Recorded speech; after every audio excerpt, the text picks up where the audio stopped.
Pemirsa, angka kesembuhan pasien COVID-19 di Kabupaten Buleleng terus meningkat hingga Rabu kemarin. Kabupaten Buleleng kembali mengkonfirmasi 2 pasien yang sembuh. Gugus Tugas Percepatan Penanganan COVID-19 Kabupaten Buleleng mengumumkan ada 2 pasien terkonfirmasi yang dinyatakan sembuh. Mereka adalah PDP 42 yang berasal dari Desa Bondalam, PDP 43 asal Desa Bukti, Kecamatan Kubu Tambahan. Kedua pasien yang telah dinyatakan sembuh ini sebelumnya telah dirawat di RS Pratama Girimas selama lebih dari 14 hari. Hasil swab keduanya dinyatakan negatif dan pasien tersebut diperbolehkan kembali ke rumahnya masing-masing untuk isolasi mandiri.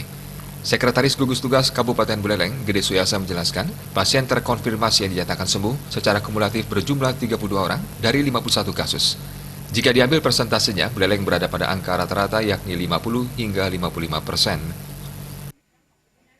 Persentase ya, kita berada di persentase rata-rata antara 50-55% terjadi kesembuhan. Ya, tren dari kesembuhan kita kan semakin baik sekarang.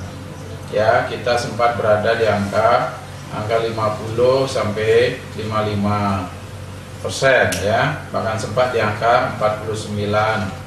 Apalagi ketika transmisi lokal di Bondalam di angka 40-an. Namun saat ini dengan angka akumulasi terkonfirmasi di Buleleng adalah 51, kemudian yang sembuh 32, kalau ini sudah lebih dari 60%. Ya.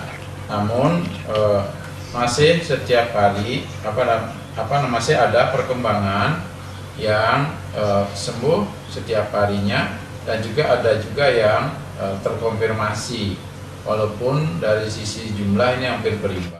VK selalu mengimbau kepada warga masyarakat jika ada pasien yang dinyatakan sembuh agar tidak dikucilkan oleh warga lainnya.